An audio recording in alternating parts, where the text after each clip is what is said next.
Hello दोस्तों, स्वागत है आप सभी का मेरे YouTube चैनल शुभम की पाठशाला में। दोस्तों, हम लोगों ने अपने पिछले वीडियो में गुप्ता एंड गुप्ता बुक के क्वेश्चन नंबर 118 तक के क्वेश्चन को सॉल्व करके देखा था। उम्मीद है आप सभी ने घर में क्वेश्चन बना करके देखे होंगे और आपसे सारे क्वेश्चन बन गए होंगे। अगर आपको किसी भी क्वेश्चन में किसी भी तरीके का डाउट है तो आप हमारे टेलीग्राम ग्रुप को ज्वाइन कर सकते हैं, जहाँ पर आप अपने डाउट्स पूछ सकते हैं। मैं वहाँ पर आपके सारे डाउट क्लियर कर सकता हूँ। और आप हमें हमारे इंस्टाग्राम पर भी फॉलो कर सकते हैं, जिसका लिंक डिस्क्रिप्शन बॉक्स में दिया हुआ है, जिससे आपको हर एक नए वीडियो के अपडेट्स आपको मिलते रहेंगे। ओके, तो चलिए आज का वीडियो शुरू करते हैं। Okay, question number 119, match list 1 with list 2 and select the correct answer using the code given below list. ठीक है, बोल रहे हैं दो लिस्ट दिए हुए हैं, लिस्ट 1 लिस्ट 2, उसमें हमें करेक्ट आंसर मैच करना है। ठीक है, तो ये देखिए, ये है हमारा लिस्ट 1 और ये है हमारा लिस्ट 2। लिस्ट 1 में क्या किया गया है, डायग्राम दे दिया है स्ट्रक्चर्स के। ठीक है, अब बोल रहा है कि लिस्ट 2 में हमें उसकी वैल्यूज़ दी हुई है। ठीक है, हमें मैच करके बताना है कि कौन सी वैल्यू हमारी करेक्ट है। ओके, तो देखिए सॉल्व करके देखते हैं हम लोग। ये देखिए सॉल्व करते हैं। पहला हमारा क्या दिया हुआ है, डायग्राम कुछ इस तरीके से दिया हुआ है, ये वाला दोनों ही तरफ फिक्स सपोर्ट है। ठीक है, अब देखिए मैं आपको शॉर्टकट मेथड और लॉन्ग कट मेथड दोनों ही बता देता हूँ। ठीक है, ये देखिए ये दोनों तरफ फिक्स है हम लोगों का। ठीक, तो देखिए फिक्स में क्या करते हैं, रिएक्शन कितना आता है हमारा, फिक्स सपोर्ट में एक सपोर्ट में आता है 3 रिएक्शन। कौन कौन से, ये इस तरीके से आता है, एक ऊपर की ओर लोड लगता है, एक हॉरिजॉन्टल लोड और एक मोमेंट। तो रिएक्शन कितने आते हैं, 3, दोनों तरफ फिक्स है, तो कितने रिएक्शन हो जाएंगे, टोटल 6 रिएक्शन हो जाएंगे। ओके, जॉइंट कितने हो जाएंगे, 2, मेंबर कितना है 1। अगर फॉर्मूले में रखें तो m + 3m + r - 3j। ठीक है, इज इक्वल टू कितना आएगा अब हमारा, 3 × m कितना है 1, r कितना है 6, j कितना है 3 × 2, कितना आ जाएगा 3 + 6 - 6, तो 9 - 6, तो आंसर कितना आ जाएगा हमारा 3। 9 - 6 करेंगे तो आंसर कितना आएगा 3। अब इसको शॉर्टकट मेथड से निकाल के देखते हैं। शॉर्टकट मेथड में हम लोग क्या करते हैं, r - e।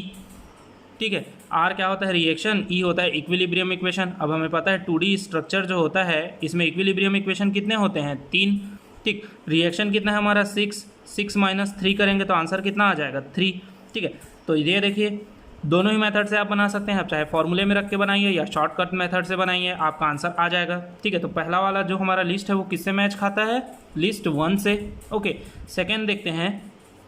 सेकंड वाला बीम कुछ इस तरीके से दिया है, ये जो है ये हिंज नहीं है। ओके, ये यहाँ पर इंटरनल हिंज है। ठीक, लेकिन ये जो तीनों सपोर्ट है वो क्या है, वो रोलर सपोर्ट है। आप इसे हिंज मत समझिएगा, ये जो है हमारा रोलर सपोर्ट है। ठीक, तो ये देखिए स्ट्रक्चर बी को देखते हैं, कुछ इस तरीके से दिया हुआ है। ठीक है, ये हमारा रोलर सपोर्ट लगा है, यहाँ पर यहाँ इंटरनल हिंज लगा है, फिर यहाँ रोलर लगा हुआ है और फिर यहाँ भी रोलर लगा है। ठीक है, अब देखिए रोलर में कितने रिएक्शन आते हैं 1, तो 3 रोलर, तो 3 रिएक्शन आ गए। और यहाँ पर क्या है, फिक्स सपोर्ट है, फिक्स में कितने रिएक्शन आते हैं 3, तो टोटल रिएक्शन कितने हो गए 3 × 3 6 रिएक्शन हो गए। अब देखिए मेंबर कितने हो जाएंगे हमारे 1 2 3 4, मेंबर कितने हो गए 4। जॉइंट कितना हो जाएगा हमारा, जॉइंट हो जाएगा हमारा 1 2 3 4 5 जॉइंट हो गए।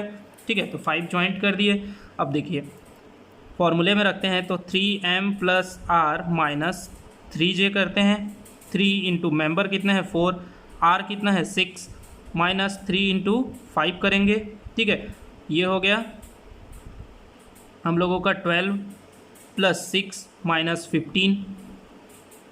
ठीक है, ये कितना होता है 12 + 6 कितना हो जाएगा 18, माइनस कितना कर देंगे हम लोग 15। ठीक है, कितना आंसर आ जाएगा हमारा 3।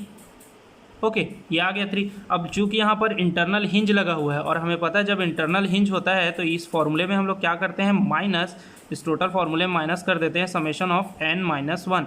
अब ये n - 1 क्या होता है, इस हिंज से कितने मेंबर जुड़े हैं, कितने मेंबर जुड़े हैं 2, ये 1 मेंबर, ये 2 मेंबर। ठीक है, इस हिंज से 2 मेंबर जुड़े हैं तो n की जगह क्या रख देंगे 2 कर देंगे -1, तो हमारा आंसर कितना आ जाएगा -1। तो ये देखिए जो हमारा आंसर आया है 3, इसमें क्या कर देंगे हम लोग -1 कर देंगे, तो आंसर कितना आ जाएगा 2। ओके, अब इसको अगर शॉर्टकट मेथड से बनाते हैं तो कैसे बनता है, शॉर्टकट मेथड से ये r - e और टोटल में माइनस कर देते हैं हम लोग समेशन ऑफ n - 1। r कितना था 6, इक्वेशन ऑफ इक्विलिब्रियम कितने हैं 3, ठीक है, माइनस कितना होगा 1, ये देखिए हम लोगों ने निकाला था समेशन ऑफ n-1 का वैल्यू, ठीक है, तो 6 - 3 कितना आ जाता 3 और -1 कर देते तो हमारा आंसर कितना आ जाता 2। तो हमसे ये हमारा कौन सा इसमें मैच कर रहा है, बी का आ रहा है 3, ठीक। थर्ड वाले में क्या दिया है, इस तरीके से एक हमें फ्रेम दे दिया है और इसमें बोल रहा है कि निकाल के बताइए कि इसमें वैल्यू कितनी आएगी, ठीक है। तो चलिए निकाल करके देखते हैं। अब हम क्या करेंगे, अब हम फॉर्मूले से नहीं, अब हम सीधे शॉर्टकट मेथड से बनाते हैं, ठीक है। फॉर्मूले से आपको आ गया है, अब शॉर्टकट मेथड से बना के देखते हैं। देखिए यहाँ पर क्या लगा हुआ है, फिक्स सपोर्ट है, ओके, और यहाँ पर हिंज लगा हुए हैं। हिंज में कितना आता है रिएक्शन 2, तो 2 2 4 रिएक्शन आ गए यहाँ पर, और ये 3, तो टोटल रिएक्शन कितने हो गए 7। 7 - 3 करेंगे तो कितना आ जाएगा आंसर 4, ठीक है। क्या किए हम लोग, R - E किए, रिएक्शन कितना आएगा 2, हिंज है, हिंज में कितने रिएक्शन आते हैं 2 रिएक्शन, ठीक है। तो यहाँ 2 रिएक्शन आएगा, यहाँ 2 रिएक्शन आएगा और यहाँ 3 रिएक्शन आएगा, ठीक है। तो ये हो गए 4 और 3 7, तो ये देखिए 7 कर दिए, और माइनस कितना किए, इक्वेशन ऑफ हमारा पास इक्विलिब्रियम इक्वेशन कितने होते हैं 3, ठीक है, तो 3 कर दिए। तो हमारा आंसर कितना आ गया 4। ये किससे मैच खा रहा है, हमारा सी किससे हो रहा है मैच 4 से।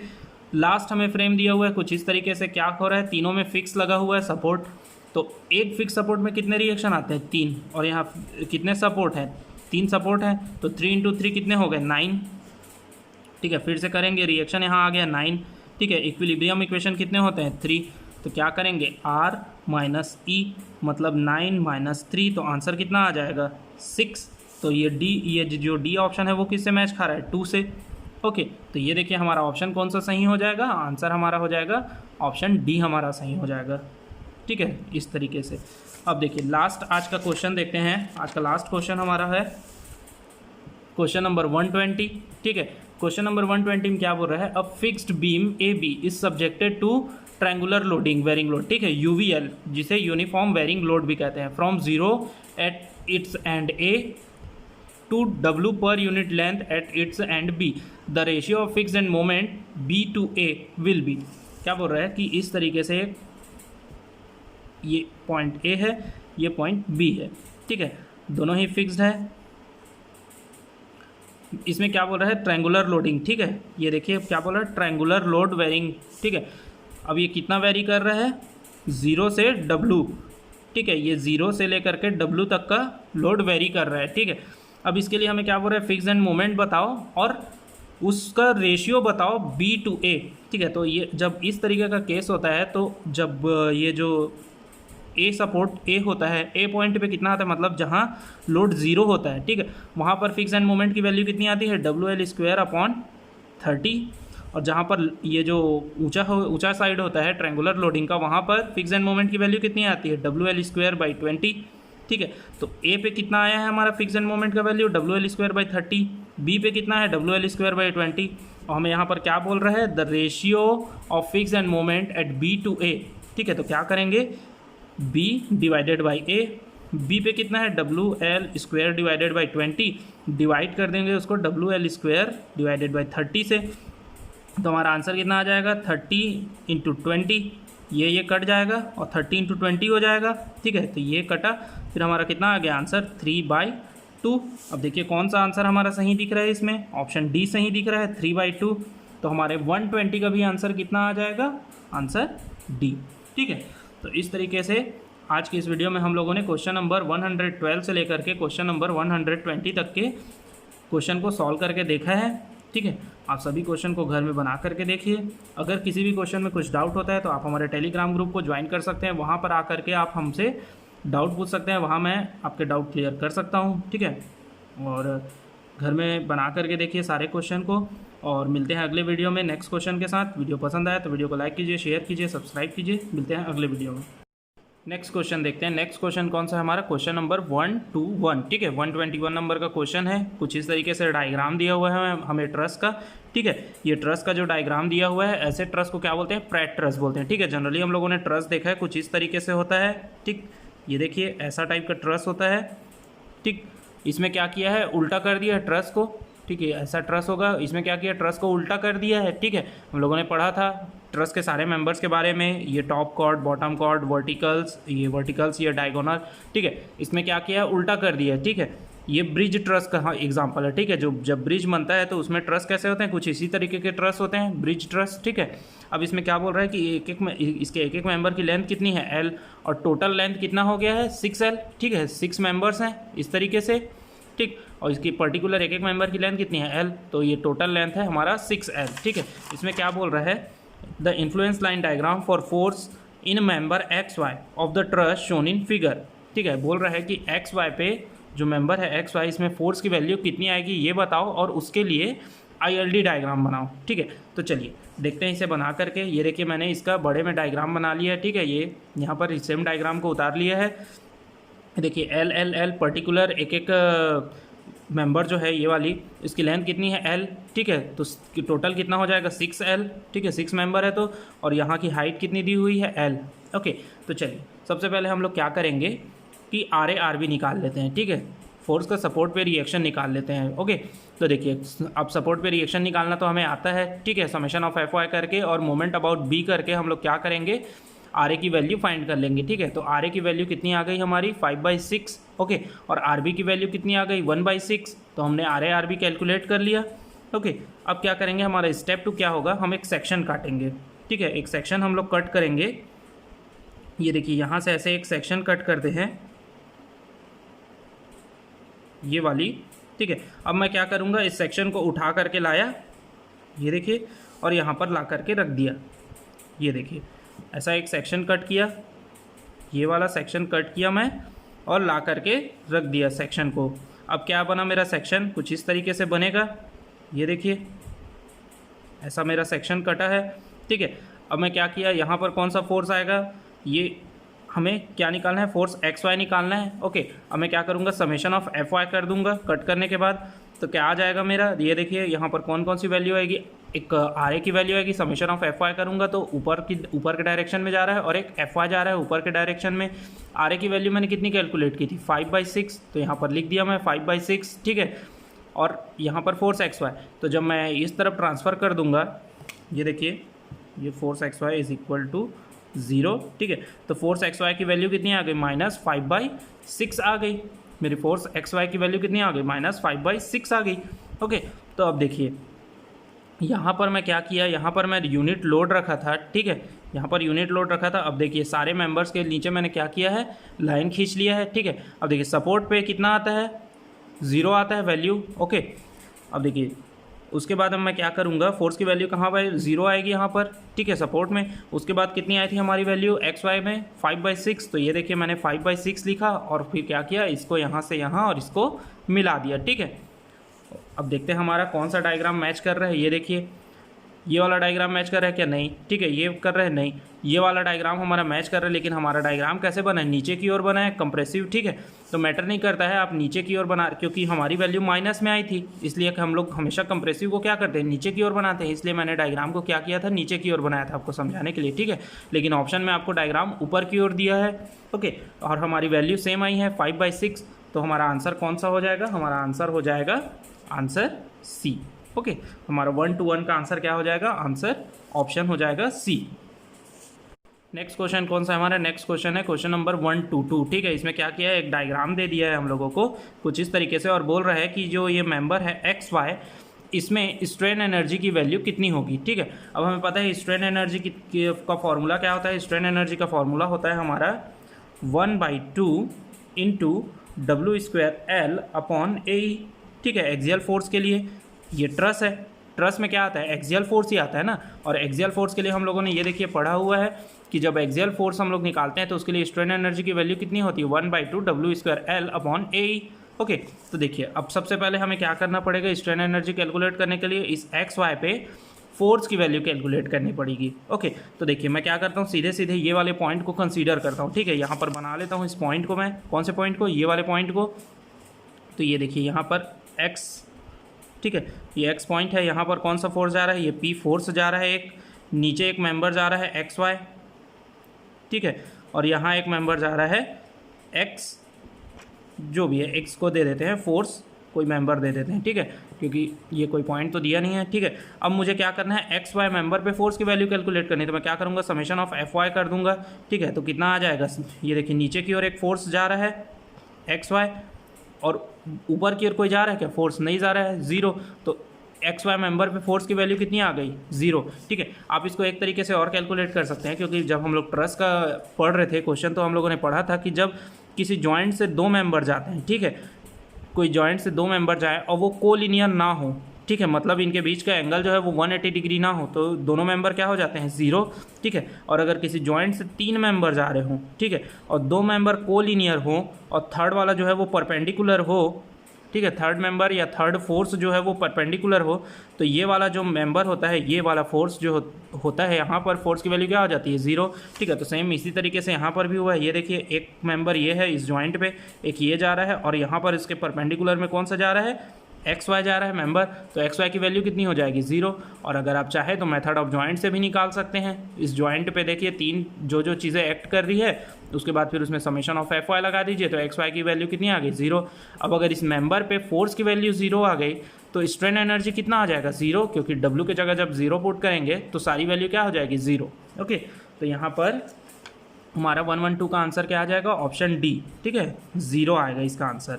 ओके, चलिए नेक्स्ट क्वेश्चन देखते हैं। नेक्स्ट क्वेश्चन है हमारा क्वेश्चन नंबर 123, ठीक है। ये देखिए इसी तरीके का क्वेश्चन हम लोगों ने पिछले बार भी सॉल्व किया था 92 नंबर में। इसमें क्या बोल रहा है, एक फ्रेम दे दिया है, ठीक है, ABC। इसमें क्या बोल रहा है कि fixed at C end it carries a load P shown in figure, ठीक है। इसमें क्या बोल रहा है हमें कि neglecting axial deformation vertical deflection at point A is given by, क्या बोल रहा है कि इस क्वेश्चन में हमें क्या बोल रहा है कि वर्टिकल डिफ्लेक्शन बताइए पॉइंट ए पे। सेम इसी तरीके का क्वेश्चन हम लोगों ने देखा था 94 नंबर के क्वेश्चन में। ये देखिए 94 नंबर के क्वेश्चन में भी हम लोगों ने सेम तरीके का क्वेश्चन देखा था, ठीक है। इसमें क्या पूछा था, इसमें पूछा था हॉरिजॉन्टल डिफ्लेक्शन पूछा था, ठीक है। और ये वाला जो क्वेश्चन है हमारा 123, इसमें क्या पूछ रहा है, वर्टिकल डिफ्लेक्शन पूछ रहा है, ठीक है। वर्टिकल में डिफ्लेक्शन कितना होगा ये पूछ रहा है। तो चलिए देखते हैं इसका आंसर क्या होगा, सॉल्व करके देखते हैं। कुछ इस तरीके से मैं बना लेता हूँ, यहाँ पर P लोड लगा देता हूँ, यहाँ पर ये C है, ये A है, ये B है, ठीक है। ये लगा है पॉइंट B, P लगा है, ठीक है। P फोर्स लग रहा है इस पॉइंट पे। मैंने डायग्राम को बना लिया है। यहाँ से यहाँ तक की डिस्टेंस कितनी है H, यहाँ से यहाँ तक की डिस्टेंस कितनी है L, ठीक है। अब देखिए कुछ इस तरीके से होता है। अब हमें क्या करना है, इसमें पूछ रहा है कि डिफ्लेक्शन पूछ रहा है, ठीक है। और डिफ्लेक्शन हमें पता है, डिफ्लेक्शन क्या होता है, D, ये देखिए जब हम लोग स्ट्रेन एनर्जी को लोड के रिस्पेक्ट में पार्शियली डेरिवेट कर देते हैं तो अब हमें क्या मिल जाता है, डिफ्लेक्शन का वैल्यू मिल जाता है, ठीक है। तो अब इसमें हमें क्या करना पड़ेगा, सबसे पहले तो स्ट्रेन एनर्जी कैलकुलेट करना पड़ेगा इसके लिए, ठीक है। तो क्या किया मैं, सबसे पहले यहाँ पर समेशन ऑफ एफ कर दिया, ठीक है। अब जब देखिए कौन सा वाला स्ट्रेन एनर्जी का हमें फॉर्मूला लगाना पड़ेगा, बेंडिंग का। क्यों, क्योंकि ये जब डिफ्लेक्ट होगा मतलब बेंड हो रहा है, ठीक है। कोई चीज़ डिफ्लेक्ट कब होता है, जब कोई बैंड होता है, वो इस लोड के कारण वो नीचे जाने की कोशिश करेगा, बैंड होगा तब तो वो उसमें डिफ्लेक्शन की वैल्यू आएगी ना। तो डिफ्लेक्शन के लिए स्ट्रेन एनर्जी की फॉर्मूला क्या होता है, 1/2 EI √mx² dx, ठीक है। जिसे हम लोग ऐसा भी लिख देते हैं, integration mx² divided by 2 EI dx, ठीक है। ऐसा भी लिखते हैं, ये ऐसा भी लिखते हैं और ऐसा भी लिखते हैं, ठीक है। तो ये क्या होता है, ये हमारा फॉर्मूला होता है स्ट्रेन एनर्जी फॉर बेंडिंग, ठीक है। तो चलिए सबसे पहले हमारा स्टेप 1 क्या करते हैं, हम लोग से एक सेक्शन काट लेते हैं, ठीक है। अब इस सेक्शन के अबाउट क्या निकालेंगे, mx moment at section x, तो क्या आएगा मोमेंट एट सेक्शन x, ये लोड है P, ठीक है, और ये डिस्टेंस है x, तो क्या आ जाएगा mx की वैल्यू Px, ठीक है। अब इंटीग्रेशन ऑफ ये वाले फॉर्मूले पे रख देते हैं, ये वाले फॉर्मूले पे लिमिट क्या रहेगी, 0 to L, क्योंकि ये डिस्टेंस कितना है L है, तो 0 to L में रख दिया, 1/2 EI रख दिया यहाँ पर, और mx², तो mx की वैल्यू क्या है Px, तो Px का स्क्वायर कर दिया dx, ठीक है। अब यहाँ पर क्या करूँगा मैं, 1/2 EI, यहाँ पर P² आएगा, P² को बाहर निकाल दिया और integration of 0 to L x² dx, ठीक है। अब जब इसका हम लोग सॉल्व करेंगे तो कितना आ जाएगा, P² 2EI into x³ divided by 3, limit है 0 to L, जब लिमिट में रख देंगे वैल्यू को तो कितना आ जाएगा, P² L³ अपॉन 3 × 2 6, 6EI। ठीक है, तो ये हमारा किसका आंसर आ गया? स्पान AB के लिए देखें हम लोग। ठीक है, अभी हम लोग क्या देखें? स्पान AB के लिए देखें। अब हम लोग क्या करेंगे? अब हम देखते हैं स्पान BC के लिए। ये वाले स्पान के लिए देखते हैं, तो क्या करेंगे? ये स्पान का मैं बना लेता हूँ डायग्राम। ठीक है, अब ये लोड के कारण क्या हो जाएगा? यहाँ से ये मोमेंट यहाँ पर आएगा, इस B पे, इस लोड के कारण B पे मोमेंट लगेगा। ठीक है, कितना मोमेंट लगेगा? ये देखिए B पे कितना मोमेंट लगेगा? क्लॉकवाइज मोमेंट लगेगा P × L का। ठीक है, अब मैं क्या करूँगा? यहाँ पर एक सेक्शन काटा X। ठीक है, mx की वैल्यू क्या आ जाएगी इसके लिए? PL। ठीक है, और तो कोई फोर्स यहाँ पर है नहीं। ठीक, तो अब मैं क्या करूँगा? यहाँ पर निकालूंगा इसका UBC निकालूंगा। ठीक है, स्ट्रेन एनर्जी निकालूंगा फॉर BC। कितना आ जाएगा? 1/2EI। लिमिट क्या होगी इस बार? 0 to h, क्योंकि ये डिस्टेंस क्या दिया है? h, तो 0 to h कर दिया। यहाँ पर क्या आ जाएगा? m² के कारण P² L² dx। ठीक है, जब इसको मैं सॉल्व करूँगा तो कितना आएगा? ये दोनों कांस्टेंट निकल जाएगा, तो कितना आ जाएगा? P² L² divided by 2EI, और यहाँ पर क्या आ जाएगा? x, और लिमिट रहेगी 0 to h, तो कितना आ जाएगा? UBC कितना आ जाएगा? Strain energy at BC P² L² divided by 2EI, और यहाँ पर वैल्यू आ जाएगी h। ओके, ठीक है, तो चलिए अब इसको देखते हैं। अब टोटल स्ट्रेन एनर्जी कितना होगा? टोटल स्ट्रेन एनर्जी हो जाएगा UAB plus UBC, strain energy at AB यानी स्ट्रेन एनर्जी एट BC। ठीक है, AB कितना है? AB पे स्ट्रेन एनर्जी कितनी आई है? P² L³/6EI, और BC पे कितना आया है? P² L² into H divided by 2EI। Okay, अब मैं क्या करूँगा? इसमें से, इन दोनों में से P² L² divided by 2EI को कॉमन निकाल लिया, तो यहाँ पर क्या आ जाएगा? ये L, यहाँ से P² बाहर निकला, L बस बचा, और 3 में से मैं 2EI को बाहर निकाल लिया, तो कितना बचा? ये 6EI में से 2EI बाहर निकाल लिया, तो 3 प्लस यहाँ पर P² L² और 2EI सब कॉमन निकल गया, सिर्फ क्या बचा? यहाँ पर H बचा। ठीक है, अब जब मैं इसको सॉल्व करता हूँ तो कितना आता है? P² L² divided by 2EI L plus 3H divided by 3। इसको सॉल्व करेंगे तो अब इसको मैं क्या लिख सकता हूँ? P² L² 3 × 2 6EI into L plus 3H। ठीक है, तो ये आ गया हमारा U का वैल्यू। अब इसको मैं क्या करूँगा? लोड के रिस्पेक्ट में पार्शियली डेरिवेट कर दूंगा। ठीक है, डिफ्रेंशिएट कर दूंगा, तो क्या आ जाएगा मेरा वैल्यू? ये देखिए L² 6EI L plus 3H तो कॉमन निकल गया। अब क्या करूँगा? d/dP P²। ठीक है, जब इसको मैं डिफ्रेंशिएट करूँगा तो वैल्यू कितना आ जाएगा मेरा? L² 6EI L plus 3H, और इसको जब मैं डिफ्रेंशिएट करूँगा P² को, तो कितना आ जाएगा यहाँ पर? 2P। ठीक है, और 2 और ये 3 में कट गया, तो फिर टोटल जब इसको सॉल्व करेंगे तो कितना आ जाएगा? PL² divided by 3EI L plus 3H। ठीक है, ये हमारा फाइनल वैल्यू आएगा। अब देखते हैं ऑप्शन में मैच कर रहा है कि नहीं, कौन सा ऑप्शन हमारा मैच कर रहा है। तो ये देखिए हमारा थर्ड ऑप्शन मैच कर रहा है। ठीक है, PL² 3H प्लस L, ये देखिए L प्लस 3H है, इसको 3H प्लस L भी लिख सकते हैं, डिवाइडेड बाई 3I। तो हमारा आंसर कौन सा सही हो जाएगा? हमारा आंसर सही हो जाएगा ऑप्शन C का। ओके, नेक्स्ट क्वेश्चन क्या बोल रहा है हमारा? क्वेश्चन नंबर 124 नंबर का क्वेश्चन। ठीक है, 124 नंबर का क्वेश्चन को हम लोग देखते हैं। इसमें क्या बोल रहा है कि the horizontal thrust due to rise in temperature in a semicircular 2 hinge arch of radius R is proportional to. ठीक है, बोल रहा है कि एक 2 हिंज आर्च है जिसमें टेम्परेचर राइज हो गया, सेमी सर्कुलर आर्च है। ठीक है, ये हमें पॉइंट याद रखना है, 2 हिंज सेमी सर्कुलर आर्च है।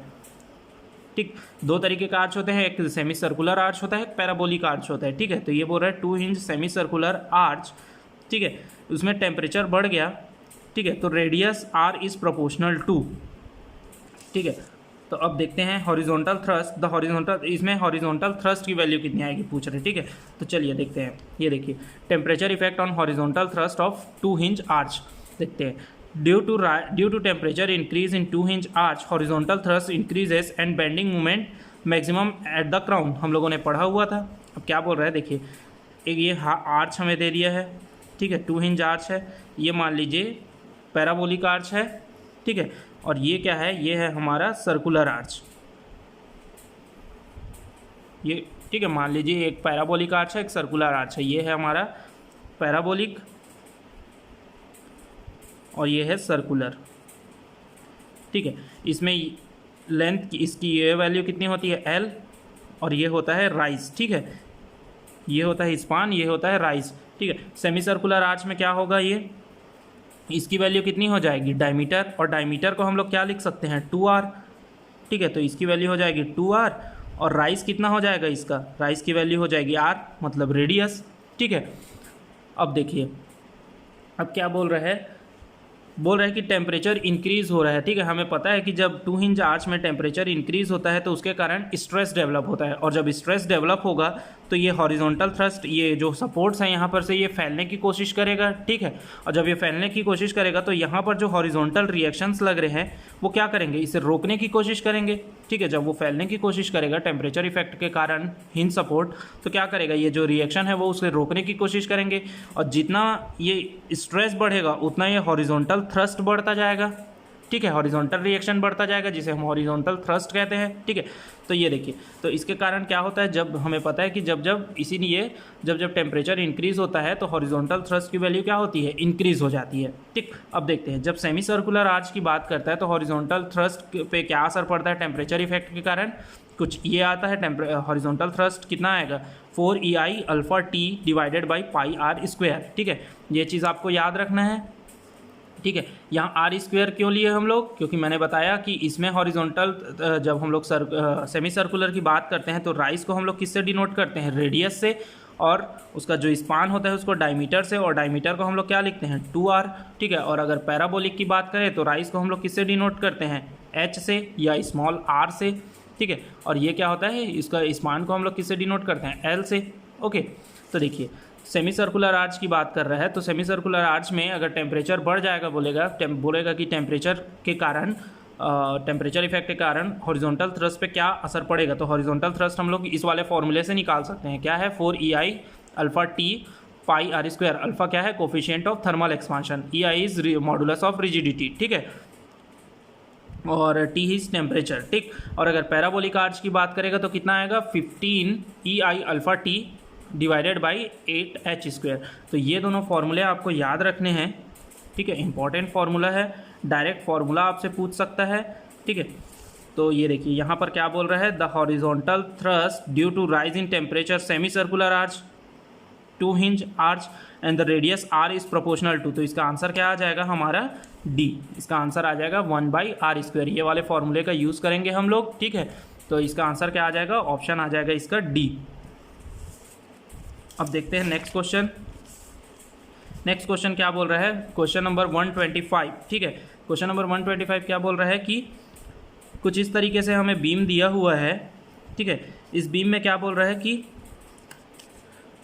ये देखिए, ये दिया हुआ है for continuous beam loaded shown in figure the moment B is, ठीक है। ये बोल रहा है कि कुछ इस तरीके से कंटिन्यूअस बीम दिया हुआ है, इसमें बी पर जो मोमेंट आएगा, ये पॉइंट बी पर जो मोमेंट की वैल्यू आएगी, ठीक है, वो इक्वल होगा किसके, ये चारों ऑप्शन में से किसके इक्वल होगा, ठीक है। वो चारों ऑप्शन कौन सा मैच करेगा। अब देखिए, कंटिन्यूअस बीम बोल रहा है, ठीक है, कंटिन्यूअस बीम है तो हम लोग इसको किससे सॉल्व कर सकते हैं, कुछ इस तरीके से बीम दिया हुआ है, ठीक है, ये डिस्टेंस दिया हुआ है L, ठीक है, और यहाँ लगा है लोड, पॉइंट लोड W का।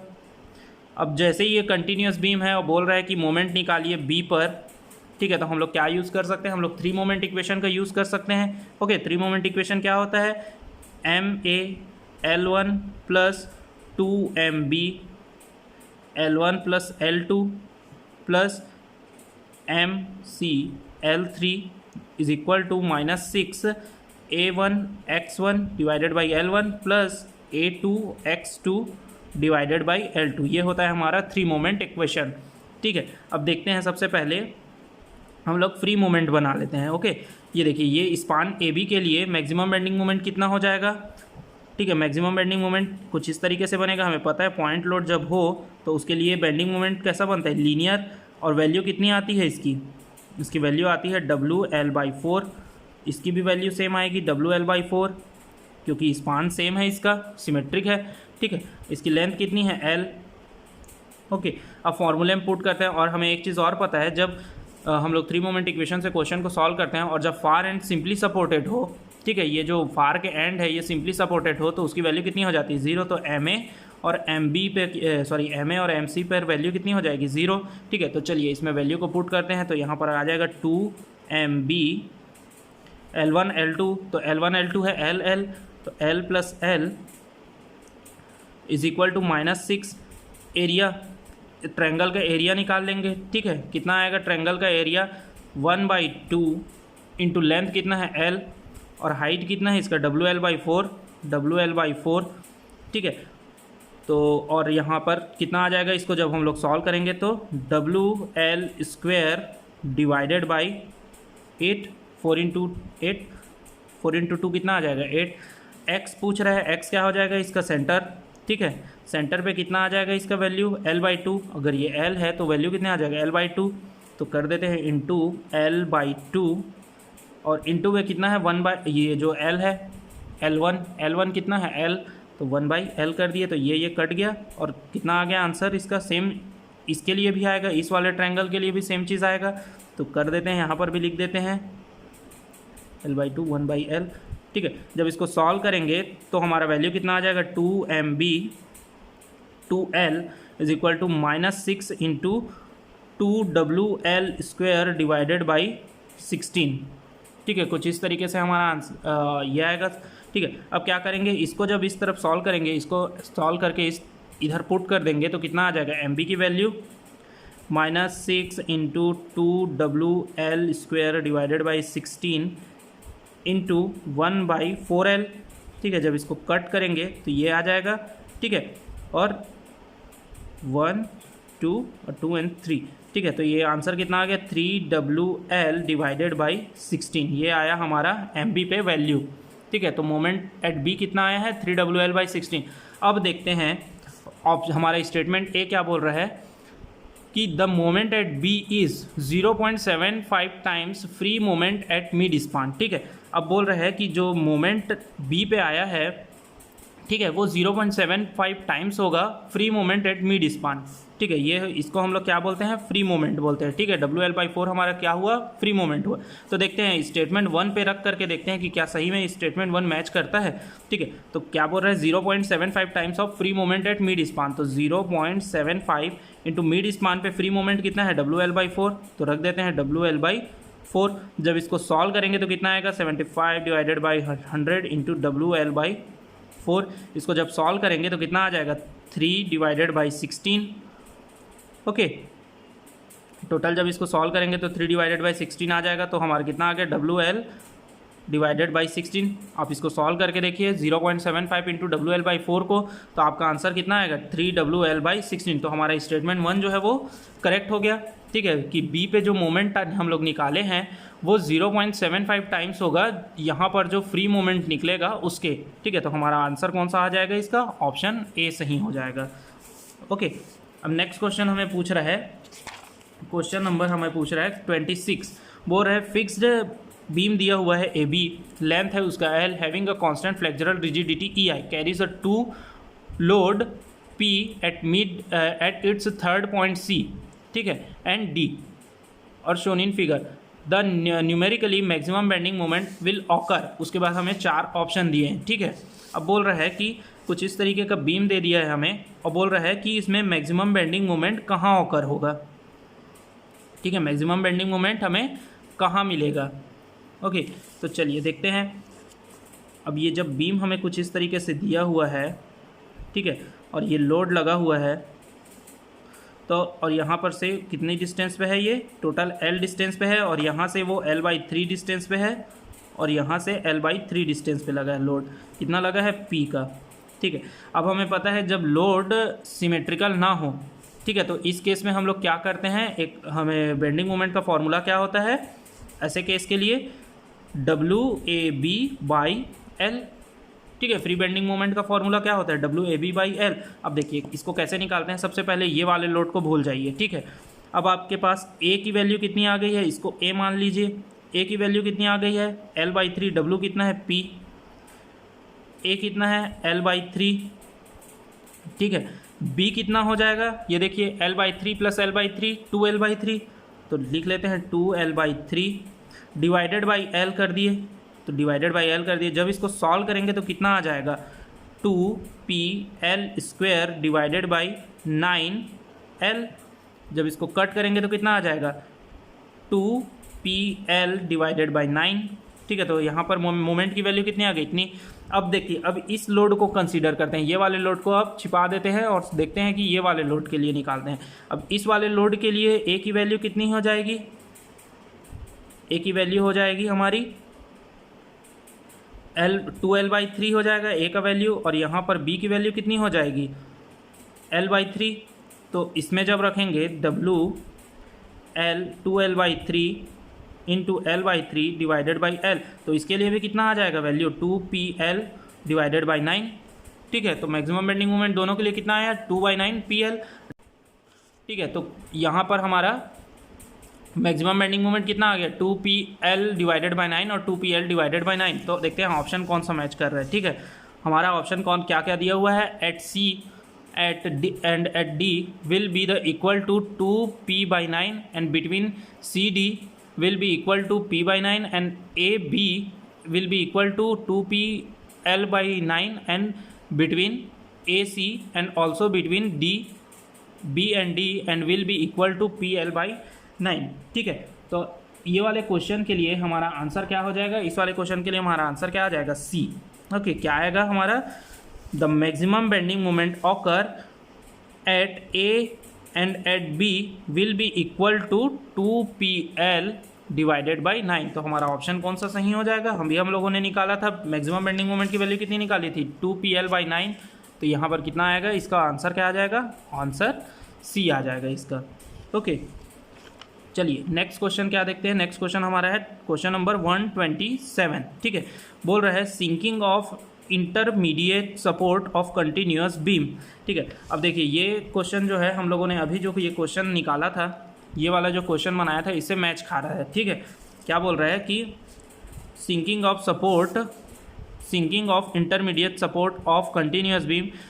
तो अगर इंटरमीडिएट सपोर्ट में सिंकिंग हो जाएगा तो बीम पे क्या असर पड़ेगा, ठीक है। कुछ इस तरीके से कंटिन्यूअस बीम दे दिया है, ठीक है। अब ये बोल रहा है कि ये जो इंटरमीडिएट सपोर्ट है वो सिंक हो गया, ठीक, मतलब यहाँ पर डिफ्लेक्शन आ गया, ठीक है, कुछ इस तरीके से हो गया। ये देखिए कुछ ऐसा इसका डायग्राम अगर मोमेंट से समझे तो कुछ इस तरीके से हुआ, ये क्या हो गया, डिफ्लेक्ट हो गया, ठीक है।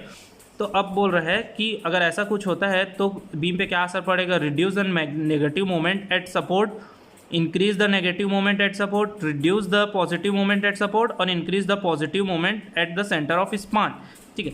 तो कुछ जब ऐसा कोई केस आता है जब कंटिन्यूअस बीम हो और सपोर्ट जो है वो सिंक हो जाए, तो ऐसे केस में क्या होता है, जो हमारा ये वाला जो लेंथ होता है इस तरफ वाला, ठीक है, इसमें क्या होता है, पॉजिटिव मोमेंट की वैल्यू जो है वो इंक्रीज़ हो जाती है, ठीक है। जो पॉजिटिव बेंडिंग मोमेंट हम लोग निकाले रहते हैं, जो पॉजिटिव मोमेंट हम लोग निकाले रहते हैं, उसकी वैल्यू इंक्रीज़ हो जाती है। अब अगर पॉजिटिव मोमेंट की वैल्यू इंक्रीज़ होगी तो नेगेटिव मोमेंट की वैल्यू क्या हो जाएगी, डिक्रीज़ हो जाएगी, ठीक है। तो हमारा कौन कौन सा ऑप्शन सही हो जाएगा, देखिए फोर्थ में क्या बोल रहे हैं, increase the positive moment at the centre of span, मतलब ये वाला जो स्पान है यहाँ पर क्या हो जाएगा, पॉजिटिव मोमेंट इंक्रीज़ हो रहा है, ठीक है।